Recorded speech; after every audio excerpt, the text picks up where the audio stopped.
Thank you.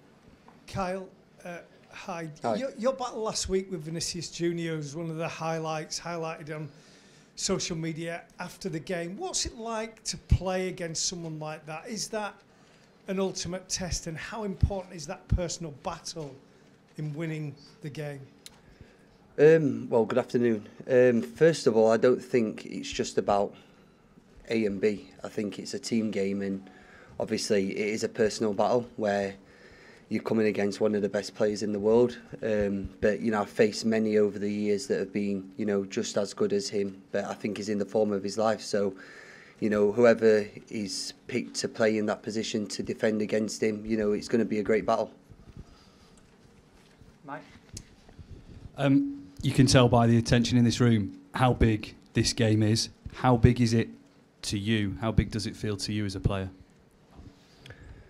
I think it's big to every one of us in that dressing room. We know the goals at the end of it. It's a massive week for the club.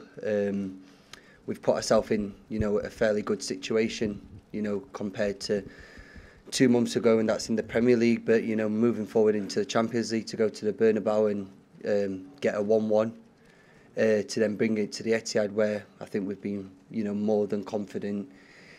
In the last number of years, especially in the Champions League, to go and get a result. And just hopefully we can, go and do that again. Hi, Kyle. Hi. The manager said last week before the first leg that one day this club will win the Champions League, whether it's this season or in the future, but it's all set up to do that. But do you as a squad feel everything you've been through, that you've learned being in a final before and all the experiences, that you are equipped to do that this season, that you're ready to go all the way? I'd have liked to do it when we first got to the final against Chelsea, of course, and win it then. But I think it was a learning curve, and it was this group of players have been together now for a good number of years, where we've been able to, overcome situations, be in winning positions, be in losing positions.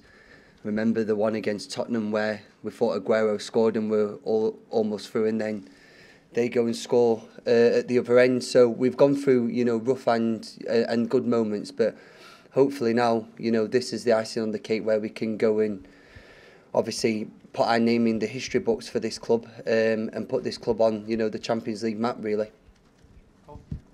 Carl, just coming back to Vinicius again, can you just tell us what goes through your mind when he's got that ball in front of you and he's running at you? Because he's got the pace, hasn't he? He's got the skills, and like you say, he's in the form of his life at the moment. I take it as any other game. You have to show him the level of respect. It's like I said with, Mbappe when I played him in the World Cup. You give them respect that they deserve, but you're not going to just say go and walk through and go and score. I'm representing Manchester City. I'm representing a massive football club here, and the ambition for this club is massive. So if I can't compete with these top players that are playing for Real Madrid, Paris Saint-Germain, Chelsea or whatever it may be, then I shouldn't be here. I shouldn't be sat in this chair talking to you. I need to make sure that I come against the best, and I can deal with the best. Ben, have you got a mic there? Hi, Carl. Ben from Sky.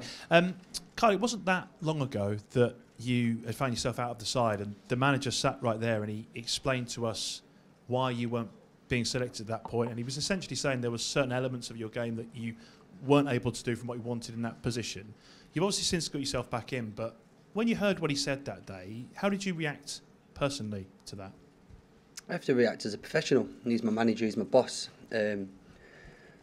Sometimes, certain opinions in football you don't always agree with, but for what he's done for me in my career, especially what he's done for Manchester City in the last 6 years that I've been here, has been nothing short but, tremendous. So, did it hurt? Of course it did. Of course it did. I wouldn't be sat here lying to you and saying it didn't hurt. Of course it does. You start to doubt yourself, but I think that you just have to go back to basics. You have to go back to what you're good at, what what he bought you for, and prove him wrong. And I think that's what I've just done. I've just got my head down. I've made sure that I'm with the lads. I'm one of the captains. I need to make sure that my disappointment isn't shown on the team as such, and I move on as professional as I can be. Simon. Hi, Kyle. It was a difficult period for the team in kind of December, January, February as well. Did you feel at that point in the season that you would still be able to end up where you are now in the Premier League and Champions League and FA Cup? Champions League, I thought we was doing well. The Premier League, it was a big gap. Now, you didn't want that gap to get any bigger. I thought it was on a fine line of we lose another one or we draw another one here, it could be all over. But with this group of lads, nothing's over. We seem to kick on in the business end of the season. I've seen a few tweets, and we were having a little bit of joke with Gundo yesterday. He turns into Prime Zidane, doesn't he? In the last couple of months, but that's just what these players do. You know, the born winners, the top world class players, and sometimes you have to shine, and these seem to do it. You know, in the business end of the season. Hi, Kyle. You mentioned the Mbappe thing there, and obviously we all made a big deal of that at the World Cup, and yet that night, although you didn't win the game, passed off pretty well for you. There's a couple of instances on Sunday at Everton where you kind of came across and got your team out of trouble with your speed. You're 32 now. It's not old, but it's not as young as you once were. Do you think you're still as quick as you always have been? And if you are, is there any particular reason why you think you've managed to maintain that while some players don't always want to get the other side of 30? Okay, I'm 32, but I'm not old. I still feel great. I still feel fit. Bar the injury where I ruptured my groin before the World Cup, I've kind of kept myself, you know, relatively in good shape. I look after myself on and off the field. You know, I try and make sure that I get the work in the gym to make sure that my muscles can cope with the load that I'm putting on them. And I probably have to say a big thanks to my mum and dad. It's genetics, because, you know, as you said before, some players do start to slow down, but I think one of the lads in the sports science was saying I hit 37.5 the other day in the speed thing, so I don't seem to be getting any slower, and long may that continue. Hi, Kyle. Another speed question, because I looked at the UEFA stats, which show that you have 35.2 as your maximum in the Champions League, which is the exact same as Erling Haaland. Yeah. So my question is, who is actually the fastest one, and can you give us an insight in your speed battles and in the training ground? Well, the manager doesn't like to really do things over big areas, so for both of us, we take probably quite a little bit of time to get up to speed, but I think Erling's very, very quick. I think he's shown that with some of the goals. Other strikers, you know, that I've played with don't really make them chances. Sometimes he does create chances just by his brute strength or his speed, and you know that's an asset that he has to use. But I'd still have to back myself. Kyle, going back to that moment between you and Vinicius after the final whistle last week, why did you decide to go and hug him? What did you say to each other? And the message that you are opponents but not bitter rivals in an environment, especially that he has to live in Spain. I went to hug him because he tried to rainbow flick me. So it was kind of more like, please don't try that again, because I don't want to be a meme or anything.